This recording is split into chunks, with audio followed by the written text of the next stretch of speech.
دوستو مجھے امید ہے کہ جب تک میری یہ ویڈیو آپ لوگوں تک پہنچے گی اس سے پہلے ہی آپ میں سے زیادہ تر لوگوں تک یہ خبر پہنچ ہی چکی ہوگی کہ دراصل سویڈن دیش کی راجدھانی میں ترکی ایمبیسی کے سامنے وہاں کے ایک نیتا کی طرف سے بہت سارے لوگوں کی موجودگی میں کھلے عام قرآن کو جلایا گیا ہے، یعنی وہی قرآن کہ جس کو اسلام دھرم کی سب سے پوتر اور سب سے مقدس کتاب کے طور پر جانا جاتا ہے۔ جیسے ہی سویڈن سے جڑی یہ خبر اور اس خبر سے جڑی ہوئی بہت ساری ویڈیوز اور فوٹوز سوشل میڈیا پر وائرل ہونا شروع ہوئے، ویسے ہی پوری مسلم دنیا میں بوال مچ گیا۔ ترکی کے ساتھ ساتھ دنیا کے لگ بھگ سبھی دیشوں نے سویڈن سے جواب طلب کیا،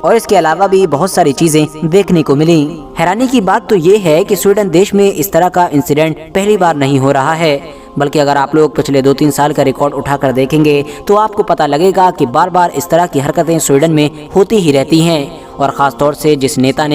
انسان نے یہ قرآن جلایا ہے یہی انسان پہلے بھی یہ کام کرتا آیا ہے۔ مگر دوستو سویڈن کے کیس میں سب سے زیادہ خطرناک بات یہ ہے کہ جب بھی قرآن جلانے سے ریلیٹڈ کوئی ویڈیو یا فوٹوز وائرل ہوتے ہیں تو ہمیشہ آپ لوگ نوٹس کریں گے کہ اس انسان کے چاروں طرف عام پبلک کے ساتھ ساتھ وہاں کی پولیس بھی نظر آتی ہے۔ اس بار تو جو ویڈیو آیا ہے اس میں بہت ساری پولیس نظر آ رہی ہے، اور یہی وہ چیز تھی کہ جس نے دنیا کے لگ بھگ سبھی مسلم دیشوں کو پاگل کر دیا اور غصے سے لال کر دیا۔ وہ اس لیے کیونکہ کسی بھی دیش کی پولیس کوئی عام چیز نہیں ہوتی ہے۔ جب وہاں پر پولیس کھڑی ہوئی ہے اور اس کو روکنے کی بجائے اسی کا ہی پروٹیکشن کر رہی ہے تو اس کا سیدھا سا مطلب یہ ہوتا ہے کہ وہ انسان جو کچھ بھی کر رہا ہے اس میں وہاں کی گورنمنٹ بھی رضامند ہے، یعنی گورنمنٹ کی پرمیشن کے بعد ہی یہ سب کچھ ہو پا رہا ہے۔ مگر دوستو یہ خبر سامنے آنے کے بعد آپ میں سے زیادہ تر لوگوں کے دماغ میں بار بار یہی سوال آ رہا ہوگا کہ بھئی ترکی اور سویڈن کا آپس میں کیا لینا دینا ہے؟ آخر ان کی آپس میں کیا دشمنی ہے؟ کیا وجہ ہے کہ جب سویڈن میں قرآن جلایا جا رہا ہے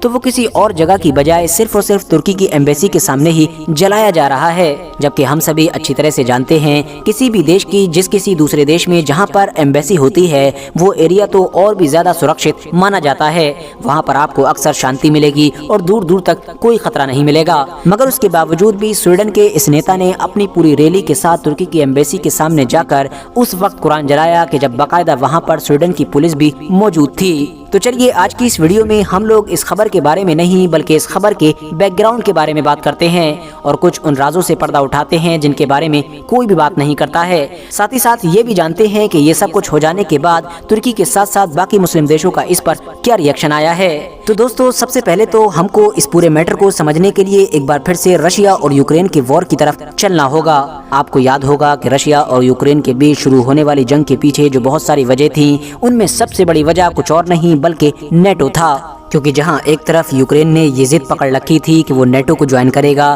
تو وہیں دوسری طرف رشیا اسے لگاتار دھمکیاں دے رہا تھا کہ اگر اس نے نیٹو جوائن کرنے کی کوشش کی تو اس کا انجام برا ہوگا، اور یقینی طور پر جیسے ہی یوکرین نے نیٹو جوائن کرنے کی طرف قدم بڑھایا ویسے ہی رشیا نے یوکرین کے اوپر اٹیک کر دیا، اور اس طرح سے ایک ایسی خطرناک جنگ کا آغاز ہوا کہ جس کے ختم ہونے کا انتظار ابھی بھی ہماری دنیا بڑی بے صبری کے ساتھ کر رہی ہے۔ دوستو نیٹو ایک ایسا گروپ یا پھر یہ کہیے کہ ایک ایسا گٹھ بندھن ہے کہ جس میں اس وقت ہماری دنیا کے 30 دیش شامل ہیں۔ ویسے تو نیٹو کے بہت سارے فائدے اور قاعدے قانون ہیں، مگر جو اس کا مین نیم ہے وہ دراصل یہ ہے کہ اگر کوئی بھی دیش کسی ایسے دیش پر اٹیک کرتا ہے یعنی حملہ کرتا ہے کہ جو نیٹو کا ممبر ہے تو وہ ایک دیش پر اٹیک باقی سبھی نیٹو دیشوں پر اٹیک مانا جائے گا، مطلب پورے نیٹو گروپ پر ہی اٹیک مانا جائے گا۔ مثال کے طور پر آپ یہ سمجھیے کہ اگر فرانس نیٹو کا ممبر ہے، فرانس کے اوپر اس کے کسی دشمن کنٹری نے حملہ کیا تو یہ حملہ صرف فرانس کے اوپر نہیں مانا جائے گا بلکہ ان باقی 29 کنٹریز پر بھی حملہ مانا جائے گا کہ جو نیٹو کی ممبر ہیں، اور اس طرح سے فرانس کو بچانے کے لیے